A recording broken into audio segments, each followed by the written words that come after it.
Hello friends, welcome back to my channel. As you all know, I am Kirti and I study in class 12th. And in this video, we are going to cover the first chapter of our political science book of class 12th. As you know, we are having two books in our class 12th of politics. First book is Contemporary World Politics and second book is Politics in India Since Independence. So, इस video में हम politics in India since independence जो कि book 2 है इसका first chapter discuss करने वाले हैं and the name of the chapter is challenges of nation building. And friends, before the beginning of the video, let me tell you we are going to cover this chapter in two parts because the chapter is really very lengthy, but it is not hard. Okay, don't think it is too much hard chapter because first chapter वैसे भी easy ही होता है. And when I will tell you how to read the chapter, how to learn the chapter, that will automatically become easy. Okay, so इसको हम two parts में divide करेंगे. Half chapter हम इस वीडियो में कवर करेंगे and half chapter we will cover in the next video. So without wasting the time let's begin the video.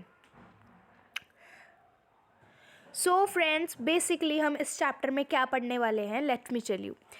सो इस chapter में हम पढ़ने वाले हैं कि जब हमारे इंडिया को इंडिपेंडेंस मिली थी, means when our country is newly independent, so उस टाइम पे हमारे लीडर्स को, इंडियंस को क्या क्या चैलेंजेस फेस करने पड़े थे during the independence. Because we think that it was really a very easy task that independence मिली and we settle to our homes and everything become normal. But this is not happen actually. You know what, independence came with the partition and this line is one of the important line that revolve around this whole chapter कि independence partition के साथ आई थी. means to say that independence तो हमारी country को मिल गई थी but उसी के साथ हमारी कंट्री में हुआ था पार्टीशन. एज यू नो कि कंट्री को टू पार्ट्स में डिवाइड कर दिया गया था, पाकिस्तान एंड इंडिया. वो हम आगे पढ़ेंगे कि ईस्ट पाकिस्तान भी था, वेस्ट पाकिस्तान भी था. तो जब हमारी कंट्री में डिवीजन हुआ, दो पार्ट्स में उसको डिवाइड कर दिया गया, तो there was a horrendous violence. जैसे कि आपने अपनी क्लास 11th की बुक में पढ़ा था कि जब हमारा कॉन्स्टिट्यूशन बन रहा था तो उस टाइम पे बहुत ज़्यादा वायलेंस था कंट्री में. So that is what basically the violence. ये ही वो वायलेंस था कि क्योंकि जब हमारा कॉन्स्टिट्यूशन बन रहा था उसी टाइम पे पार्टीशन भी हो रहा था और यही वायलेंस हो रहा था पार्टीशन की वजह से. जब लोगों को हिंदुस्तान से पाकिस्तान जा रहे थे मुस्लिम, और जो पाकिस्तान में जो भी मुस्लिम थे वहाँ पर, मतलब जब तक तो पाकिस्तान नहीं बना था, मीन्स उस एरिया के जो हिंदू पीपल थे वो इंडिया आ रहे थे. सो उस टाइम पे बहुत ज़्यादा वायलेंस हुआ था. तो मीन्स अगर वायलेंस हुआ तो बहुत सारे चैलेंजेस फेस करने पड़े होंगे. वो तो हम पार्टीशन वाले टॉपिक में पढ़ेंगे कि पार्टीशन से क्या क्या चैलेंजेस फेस करने पड़े. एंड उससे पहले हम पढ़ने वाले हैं कि जब हमारी कंट्री न्यूली इंडिपेंडेंट हुई थी तो उस टाइम हमारे आगे क्या क्या चैलेंजेस थे. ओके, और हम ये भी पढ़ेंगे कि कैसे हमारे लीडर्स ने उन चैलेंजेस को ओवरकम किया, उन चैलेंजेस से हम कैसे बाहर निकल के आए और अपनी कंट्री में यूनिटी लेकर आए थे. ठीक है. सो फ्रेंड्स, यहाँ पर जो आपका फर्स्ट पेज है इस बुक का, आई होप कि आपने अपनी एनसीईआरटी बुक खोल के रखी होगी. And what I am telling you, just mark these lines and after seeing this full video what you have to do, just revise the chapter yourself. Okay. So friends, ये जो first page है 3 challenges जिसमें given है, इससे पहले जो मैंने आपको फर्स्ट ओवरव्यू वाला पेज दिखाया था उसमें आप देखिए, उसमें गिवन है कि आपको पता है हम क्या कहते हैं, when do we celebrate our independence day, on 15 August. When our country become independent, so what we usually says on 15th August 1947. am I right? what you say, let me tell you. हम कहते हैं कि 15 अगस्त को हमारी 15 अगस्त 1947 को हमें independence मिली थी. But you know what the ground reality is, हमारी कंट्री को इंडिपेंडेंस मिली थी 15 अगस्त. आप उसको बोल सकते हो. Now you will say what a confusion you are creating sister. So you know what is the reason. हमारी कंट्री को इंडिपेंडेंस एग्जैक्ट 12 o'clock, एग्जैक्ट नहीं कह सकते but you can say 12 o'clock means in the midnight of 14th August. 14 अगस्त की जब mid night थी, 12 o'clock हो रहे थे, उस टाइम हमारी इंडिया को इंडिपेंडेंस मिली थी. And as you know 12 o'clock होने के बाद डेट चेंज हो जाती है. That's why we celebrate Independence day on 15th August. Right. So समझ आया कब मिली थी इंडिपेंडेंस, 15 अगस्त. अब आपको पूरी बुक में जहाँ पे भी इंडिपेंडेंस के बारे में बताया गया होगा वहाँ पे 14-15 अगस्त लिखा होगा, तो आपको कंफ्यूज नहीं होना है कि क्या 14-15 क्यों लिखा है, राइट। अब देखो थोड़ा हिस्ट्री में चलते हैं। जब 14-15 अगस्त को मीन्स मिडनाइट में 14 की हमारी इंडिया को इंडिपेंडेंस मिली, तो उसी टाइम रात को ही आपको पता है हमारे प्राइम मिनिस्टर कौन थे उस टाइम, हमारे पीएम कौन थे उस टाइम, जवाहरलाल नेहरू। अब फ्रेंड्स देखिए जो नीचे टॉपिक गिवन है ना, मैं जब आपको लाइन बाय लाइन समझाऊंगी इस टॉपिक पर आकर, तो तब मैं आपको ये वाली स्क्रीन शो करूंगी एंड मैं जो लाइन्स अंडरलाइन करूंगी you have to underline those lines, okay. But मैं अभी आपको हिस्ट्री बता रही हूँ जो आपको पता होनी चाहिए और इस चैप्टर में है, जो फर्स्ट पेज है उस पर, ठीक है।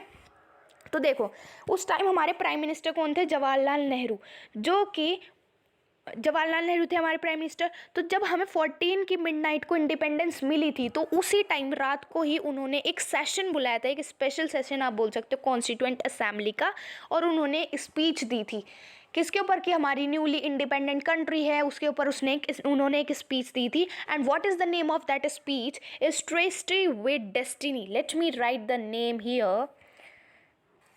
सो आप स्क्रीन पर देख सकते हो, थोड़ी राइटिंग बेकार आ रही है बट इतना समझ आ ही रहा होगा कि स्पीच का नेम था ट्राइस्ट विद डेस्टिनी। मैंने क्यों लिखा है ये, because it is the 1 marker question that is usually asked during the board examination, okay. So underline this line, otherwise right in your book that the speech given by Jawaharlal Nehru after when our country become independent, so the name of this speech is traced with destiny। अब आपको अगर ये जानना है कि उन्होंने speech में क्या बोला था, so you can go to the Google and ask him her about that, okay. But हमारे सिलेबस में इतना ही है कि आपको ध्यान रखना है कि उन्होंने स्पीच दी थी, किसने दी थी, जवाहरलाल नेहरू ने। स्पीच का नेम क्या था, ओके। उसके बाद हमारे जो लीडर्स थे उन्होंने बोला था कि अभी हमारी कंट्री इंडिपेंडेंट हुई है तो हमें उसमें बहुत सारे चेंजेस लाने हैं, बहुत सारी कॉन्स्टिट्यूशन में बहुत सारी नई नई चीज़ें लिखनी है, उसके लिए रूल्स रेगुलेशंस बनाने हैं। तो लीडर्स बोल रहे थे कि कुछ और अचीव हो ना हो। देखो ये बात नहीं है कि उन्हें कुछ और अचीव नहीं करना था, बट मैं इसको एम्फसाइज, इसको हाईलाइट करने के लिए आपको बोल रही हूँ कि उन्होंने कहा था कि 2 गोल्स तो अचीव करने ही करने हैं हमें अपनी कंट्री में। So what are these 2 goals? So the first one is we shall run our country through democratic government, कि हमें अपनी कंट्री को डेमोक्रेटिक गवर्नमेंट से रन करना है। मीन्स टू से दैट हमारे लीडर्स चाहते थे, इवन आप कह सकते हो पीपल, इंडियन सभी ये चाहते थे कि हमारी कंट्री में क्या हो, डेमोक्रेटिक गवर्नमेंट हो, कि डेमोक्रेटिक गवर्नमेंट तो होनी ही चाहिए। अब हमारी कंट्री को अभी अभी फ्रीडम मिली है तो डेमोक्रेटिक गवर्नमेंट तो अब होनी ही चाहिए, कि ये रूल बना देना चाहिए कि अब डेमोक्रेटिक गवर्नमेंट ही होगी। And you know what, you will think that ये 1 ऑफ द 2 गोल्स में क्यों लिया गया है, कि इतना इंपॉर्टेंट क्यों चाहते थे वो कि डेमोक्रेसी होनी चाहिए। आपको पता है ब्रिटिश के टाइम पर जो गवर्नर जनरल था दिल्ली में बैठकर सबके ऊपर हुक्म चलाता था, पूरी कंट्री को रन करता था। And whatever he want to do he did, right. और उसके ऊपर किसी का कंट्रोल भी नहीं था। सो आपने क्लास 11th में लोकल गवर्नमेंट में भी पढ़ा होगा कि जब महात्मा गांधी ने कहा था कि डिसेंट्रलाइजेशन होना चाहिए कंट्री में, तो उन्होंने बोला था कि for our leaders decentralization means the distribution of powers even at the lower level too. तो वो चाहते थे कि हमारे लीडर्स के लिए फ्रीडम का मतलब ही यही है कि डिसेंट्रलाइजेशन हो। बट यहाँ पे आपको एग्जैक्ट वो टॉपिक नहीं थोपना है, ठीक है। यहाँ पर इसका मतलब मैंने आपको वो बात इसलिए बताई है कि यहाँ पर जो लीडर्स है वो डेमोक्रेसी क्यों चाहते थे, क्योंकि उन्हें पता था कि पहले जब एक ही बंदे के हाथ में सारी पावर थी तो what happen in their country. So they want that the representative which will rule on the whole country should be chosen by people. That's why they want the democracy. Second thing is that what is the second goal? That is the government will be run for good of all, particularly the poor and socially disadvantaged group. Even what things I'm telling you orally, just write in your notebooks, you can make the notes even, okay. So second goal क्या था कि जो government हो, मतलब पहले तो उन्होंने बता दिया कि डेमोक्रेटिक गवर्नमेंट हो, ये गोल है। दूसरा गोल था कि जो डेमोक्रेटिक गवर्नमेंट होगी वो सबके लिए गुड होनी चाहिए, मतलब वो ऐसे रन करे कंट्री को कि सबका भला हो। सबका किस का मतलब, चाहे कोई पुअर हो, चाहे कोई रिच हो, चाहे कोई बैकवर्ड कास्ट का हो, चाहे कोई अपर कास्ट का हो, ठीक है। जैसे कि कहते हैं ना कि दलित्स को ज़्यादा फैसिलिटीज़ नहीं दी जाती है, उनको बैकवर्ड कास्ट कहा जाता है। तो इस इशू से रिलेटेड जितनी भी डिफ़िकल्टी फेस करनी पड़ती थी उन सब से अवेयर थे हमारे leaders. That's why they want that the government will be run for good of all. Even he belong to the upper caste, even he belong to the disadvantage group, even he belong to the upper caste, lower caste, even he belong to a socially disadvantage, or you can say even he belong to a poor community, even he belong to the rich community. तो सबके लिए ही एक समान होनी चाहिए government और सबके फ़ायदे में उसको काम करना चाहिए. ओके, सो ये तो था जो आपके फर्स्ट पेज पर गिवन है. उसके आगे चलते हैं आप. अब मैंने आपको बताया था कि in this chapter we are going to discuss the challenges, because what is the name of the chapter? Challenges of nation building. So what is the meaning of the chapter name? The meaning is that कि nation को build करने में हमें क्या क्या challenges face करने पड़े. So first page यहाँ से स्टार्ट होता है कि हमें 3 चैलेंजेस फेस करने पड़े थे हमारे लीडर्स को. So what are they? Let discuss.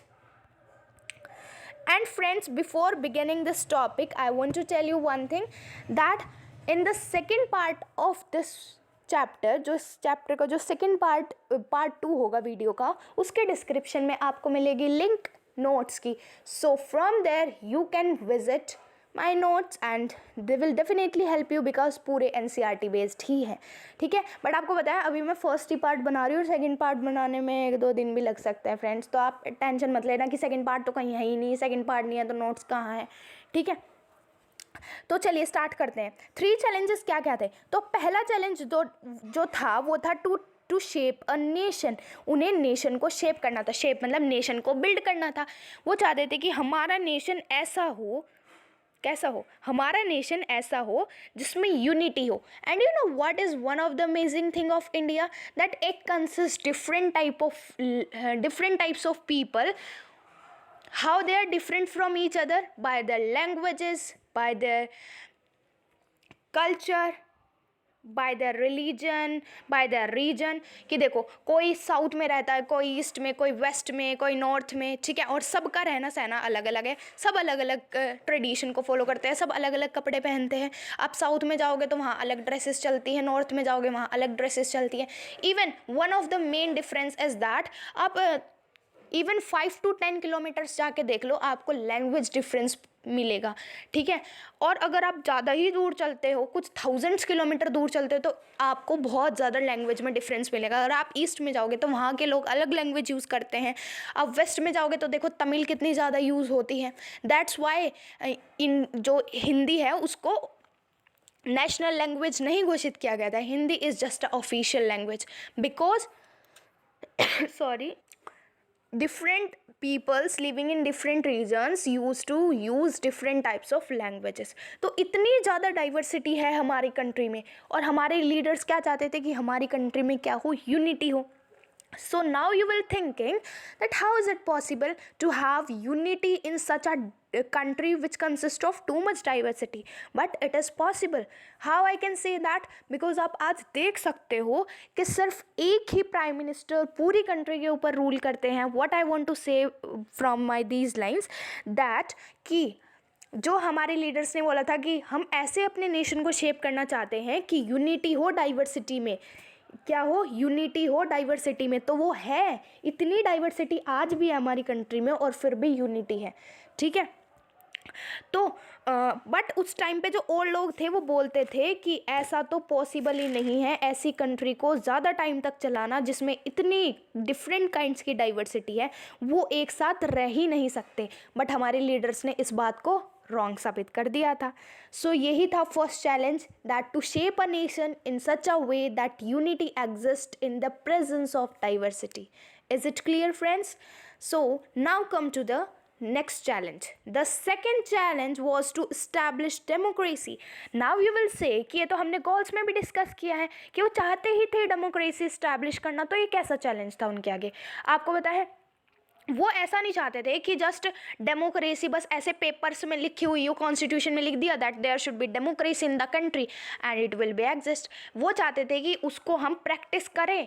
Practice करने का मतलब है वो उसको प्रैक्टिकली करवाना चाहते थे. कि मतलब वो चाहते थे कि सिर्फ ये पन्नों में लिखा हुआ नहीं होना चाहिए, डेमोक्रेसी एग्जिस्ट करनी भी चाहिए कंट्री में. तो फिर इंडिया ने कैसी डेमोक्रेसी अडॉप्ट की थी रिप्रेजेंटेटिव डेमोक्रेसी, जो कि पार्लियामेंट्री फॉर्म ऑफ गवर्नमेंट के ऊपर बेस होती है। ये सब हम क्लास 11th में पढ़ के आ चुके हैं। The democratic constitution is necessary but not sufficient for establishing a democracy, so the challenges was to develop democratic practice in accordance with the constitution. ये मैं लाइन कोई खुद से नहीं बोल रही हूँ, ये एनसीईआरटी में ही लिखी है, जस्ट फाइंड इट। इसका मतलब क्या है? इसका मतलब ये है कि जो लीडर्स थे वो ये नहीं चाहते थे कि सिर्फ कॉन्स्टिट्यूशन में डेमोक्रेसी लिखा रहे, वो इसको प्रैक्टिस में लाना चाहते थे। क्या क्या, क्योंकि आपको पता है फर्स्ट टाइम वहाँ पर डेमोक्रेसी आ रही थी तो कुछ उन्हें चैलेंजेस, डेमोक्रेसी से रिलेटेड भी चैलेंजेस फेस करने पड़ते, तो इसीलिए वो उसको रियली प्रैक्टिकली कर कर देखना चाहते थे, डेमोक्रेसी को इस्टेब्लिश करना चाहते थे। Is it clear? देखिए जो मैंने अभी लाइन रिपीट करी थी, it is return in page number 5। Okay, this one. Oh my God, pen का साइज़ बहुत परेशान करता है। यहाँ से यहाँ तक है। ओके, अब हमने सेकेंड चैलेंज डिस्कस कर लिया। Now come to the third challenge. क्या था? थर्ड चैलेंज था to ensure the development and well-being of the entire society, not of some sections. Means तीसरा चैलेंज ये था कि entire society means whole society, पूरी सोसाइटी में जितने भी सेक्शंस एग्जिस्ट करते हैं उन सब का डेवलपमेंट होना चाहिए, उन सब के वेलबींग में, उन सब के फेवर में काम किया जाना चाहिए। और सारे सेक्शंस आपको पता ही है, rich and poor, upper and backward caste, everything all. Okay, कि वो क्या चाहते थे? तीसरा चैलेंज यही था कि हमें कुछ ऐसा करना है कि सभी सेक्शंस का, सोसाइटी में जितने भी सेक्शंस है, that is not section A B C, okay, that is according to caste, according to race, according to economic condition, okay, कि इन सब का ही डेवलपमेंट होना चाहिए, इन सब के ही फेवर में काम किया जाना चाहिए। The constitution clearly laid down the principle of equality and special protection to socially disadvantage group and religions and cultural communities. इसीलिए कॉन्स्टिट्यूशन में साफ साफ ये बात लिख दी गई थी कि कॉन्स्टिट्यूशन में साफ साफ ये बात लिख दी गई थी कि जो होगी इक्वालिटी होगी। देखो अगर मैं पेन चलाती हूँ, मैं इसी लेन चलाती हूँ, फिर उसके ऊपर ना लाइन के ऊपर चल जाता है वो, ठीक है। कॉन्स्टिट्यूशन में क्या लिख दिया गया था कि हमारी कंट्री में क्या होगी, इक्वालिटी के प्रिंसिपल फॉलो होगी, और सम टाइम जब प्रोटेक्शन की नीड होती है किसको, सोशली डिसएडवांटेज ग्रुप को, तो वो भी दी जाएगी। जैसे कि हमने क्लास 11th में पढ़ा था that there are reservation for these types of communities. तो रिजर्वेशन है ना, वो ही तो है स्पेशल प्रोटेक्शन उनके लिए, ठीक है। तो ये इस चीज़ को इंश्योर करने के लिए उन्होंने उनको स्पेशल प्रोटेक्शन भी दी। अब हमारे 3 चैलेंजेस यहाँ पर होते हैं ख़त्म। And before going to the next topic, let me recall you what we have discuss earlier. So friends, फटाफट से डिस्कस कर लेते हैं। हमने डिस्कस किया था कि 14 की 12 o'clock पर क्या हुआ था, हमारा देश इंडिपेंडेंस, उसे इंडिपेंडेंस मिली थी। उसके बाद जवाहरलाल नेहरू ने अपना स्पीच दिया था, ट्रस्ट विद डेस्टिनी। 2 गोल्स थे कि डेमोक्रेटिक गवर्नमेंट होनी चाहिए, दूसरी कि सबके लिए गुड होनी चाहिए वो। तीसरा टॉपिक हमने पढ़ा था कि 3 चैलेंजेस थे न्यू नेशन के सामने। पहला, shape a nation that unity exist in the presence of diversity. दूसरा चैलेंज, डेमोक्रेसी को स्टैब्लिश करना है, डेमोक्रेसी को सिर्फ पन्नों पे नहीं रखना है, उसको रियल प्रैक्टिस में लाना है। तीसरा, वेलबींग और डेवलपमेंट को इंश्योर करना है सभी सेक्शंस के सोसाइटी के। आई होप कि मैंने अभी तक आपको जितना पढ़ाया है आप लोगों को वो क्लियर होगा, ओके। एंड फ्रेंड्स, आगे जो इन 2 पैराग्राफ दिए गए हैं इनमें बस यही लिखा है कि जो 3 चैलेंजेस थे इंडिया के सामने, उन चैलेंजेस को इंडियन पीपल ने, लीडर्स ने कैसे ओवरकम किया, that we will discuss in this chapter. यही लिखा है इन दोनों पैराग्राफ में, ओके। So now friends, we are on the next topic of our chapter and the topic name is partition, displacement and rehabilitation. So friends, ये इस chapter का मोस्ट इंपॉर्टेंट टॉपिक है, इसको मार्क कर लीजिए आप लोग। भाई पेन को पहले सही कर लेते, उसके बाद होगा सब कुछ, ठीक है। ये बहुत इंपॉर्टेंट टॉपिक है, इसको आपको बहुत ही ध्यान से समझना है, ठीक है। तो इस टॉपिक में हम क्या पढ़ेंगे कि जब हमारी कंट्री को इंडिपेंडेंस तो मिल गई थी, जैसे आपने ओवरव्यू में पढ़ा था कि कंट्री को इंडिपेंडेंस मिली थी, but partition came along with independence, partition भी हुआ था। तो पार्टीशन कैसे हुआ, क्या क्या डिस्प्लेस, मतलब पीपल इधर से उधर गए, क्या वायलेंस हुआ, कैसे कैसे हुआ, क्या प्रोसेस था पार्टीशन का, that all we are going to discuss in this topic. तो फ्रेंड्स, जैसे कि आप सभी को पता है कि 14 की रात को, मैंने कई बार रिपीट कर दिया ये बात, इंडिपेंडेंस हमें मिली थी, ठीक है। बट वहाँ पर सिर्फ एक नहीं 2 नेशन एग्जिस्ट कर रहे थे। And what are these two nations? First is India and second is Pakistan. दो नेशन एग्जिस्ट कर रहे थे, कौन कौन से? इंडिया और पाकिस्तान। मीन्स उस टाइम पे पार्टीशन होना था। This was the result of partition, the division of British India into India and Pakistan. और ये टू नेशन बने किसकी वजह से थे? किस चीज़ का रिजल्ट था ये? पार्टीशन का। ऑफकोर्स किसका पार्टीशन? यू विल नॉट से कि इंडिया का पार्टीशन हुआ था, यू विल से ब्रिटिश इंडिया का पार्टीशन हुआ था, क्योंकि जो ब्रिटिश इंडिया थी उसमें पाकिस्तान भी इंक्लूडेड था, बांग्लादेश वगैरह ये सब इंक्लूडेड थे या नहीं थे? उसके बाद वो ब्रिटिश इंडिया, मीन्स जब ब्रिटिश चले गए, अब वो ब्रिटिश इंडिया बचा ना, अब उसका पार्टीशन हुआ किस में? इंडिया में और पाकिस्तान में। ठीक है, अब एक बहुत इंपॉर्टेंट चीज़ यहाँ पर आती है जो एग्ज़ाम्स में पूछी भी जाती है, that is what was the two nation theory. Two nation theory क्या है? सो फ्रेंड्स, आपको पता है पहले ही I am just not remembering the exact year when did this Muslim League introduced. Okay, कि मुस्लिम लीग जो है ना हमारे इंडिया की इंडिपेंडेंस से बहुत पहले बन चुकी थी। Okay, I will tell you when I will remember it. Okay, जो मुस्लिम लीग थी, मुस्लिम लीग क्या थी बेसिकली? मतलब एक ऐसा ग्रुप आप बोल सकते हो, एक ऐसा ग्रुप ही समझो जो मुस्लिम के फेवर में काम करता था, that is what Muslim league. Okay, तो मुस्लिम लीग ने इंट्रोड्यूस करी थी टू नेशन थ्योरी। किसने इंट्रोड्यूस करी थी? देखो, अब अगर क्वेश्चन आ गया what was the two nation theory, तो इसको सजाने के लिए थोड़ा आप लिख सकते हो स्टार्टिंग में that it was introduced by Muslim League. And what was in this theory, what is according to this theory Muslim League wants to convey the message, what was that? So that is कि टू नेशन थ्योरी से जो Muslim league है वो कहना चाहती थी कि जो हिंदुस्तान है, हिंदुस्तान भी छोड़ा बोल सकते हो, ब्रिटिश इंडिया जो है उसमें टू टाइप्स के लोग रहते हैं। व्हाट आर कौन कौन से टाइप के थे वो people? First is Hindu and second is Muslim. ठीक है, पहले थे हिंदू और दूसरे थे मुस्लिम। तो मुस्लिम लीग ने डिमांड करी थी एक सेपरेट कंट्री की, किसके लिए? मुस्लिम्स के लिए, क्योंकि उन्हें लगता था कि, या तो उन्हें लगता होगा कि जो इंडिया है उसमें ज़्यादा हिंदूज मेजॉरिटी में है, तो उस वहाँ पर मुस्लिम्स को सही से ट्रीट नहीं किया जाएगा and many thing more because. But आगे आपको पता है हमारी कंट्री सेक्युलर बन गई थी, वो आगे की बात है। ठीक है, तो वो क्या चाहते थे कि सेपरेट कंट्री चाहते थे मुस्लिम अपने लिए, और उस कंट्री का नाम उन्होंने रखा था पाकिस्तान। ठीक है, वो चाहते थे कि सारे मुस्लिम जो है वो पाकिस्तान में रहेंगे and Hindus will stay in India. But 1940s के टाइम कांग्रेस ने इस थ्योरी को अपोज भी किया था। सॉरी, 1940s के दौरान नहीं, मतलब यहाँ पे एक टाइमिंग नहीं गिवन है, आप कह सकते हो कि कांग्रेस ने अपोज किया था किसको? टू नेशन थ्योरी को। और वैसे अधिकतर लोग टू नेशन थ्योरी को अपोज कर रहे थे। बट 1940s के टाइम पे क्या होता है, कांग्रेस और मुस्लिम लीग के बीच में कोई पॉलिटिकल कंपटीशन चल रहा होता है, जिससे क्या होता है फिर फाइनली मुस्लिम लीग के फेवर में डिसीजन जाता है कि now Pakistan will be created, कि पाकिस्तान क्रिएट होगा। मतलब टू नेशन थ्योरी जो थी, जो वो लेकर आए थे कि इसके लिए सेपरेट कंट्री बननी चाहिए मुस्लिम के लिए, that will happen, that is going to be happen. And आपको तो पता ही है फिर पार्टीशन हुआ तो बहुत ज़्यादा वायलेंस हुई। तो कैसे हुई, that we are going to discuss here in very deep manner. So अब हम पढ़ने वाले हैं प्रोसेस ऑफ पार्टीशन, कि पार्टीशन किस तरीके से हुआ। ऐसे तो नहीं था कि अपने आप ही पंजाब वाली साइड है ना पाकिस्तान की, बस पंजाब में पाकिस्तान बना लो या बांग्लादेश में जाके पाकिस्तान बना लो। बांग्लादेश तो उस टाइम एग्जिस्ट ही नहीं करता था। ठीक है, तो ऐसा कुछ नहीं हुआ था। तो प्रोसेस क्या था पार्टीशन का, किस बेस पर पार्टीशन किया गया? So India would be divided into two countries, India and Pakistan. India को दो कंट्री में डिवाइड करना था। Such a division was not only very painful but also difficult to decide and to implement. ये जो डिसीजन था बहुत ज़्यादा इजी नहीं था कि ईजिली बस वहाँ पे पाकिस्तान बना दो, ये हिंदुस्तान रह जाएगा, या फिर ये लोग पाकिस्तान में चले जाएंगे, हिंदुस्तान में ही रहेंगे। ऐसा कुछ नहीं था, बहुत इजी नहीं था। It was really very painful. Why it is painful? Because violence take place as well as it is very hard to implement, because हमें पार्टीशन बहुत ही अच्छी तरीके से करना था, ऐसे ही नहीं कर देना था। ठीक है, so this idea might appear simple but presented all kinds of difficulties. कि ये आइडिया बहुत ज़्यादा सिंपल लगता है बट बहुत ज़्यादा डिफ़िकल्टी फेस करनी पड़ी थी पार्टीशन के दौरान। सो प्रोसेस क्या था बेसिक पार्टीशन का, तो वो था they decide to follow the principle of religious majority.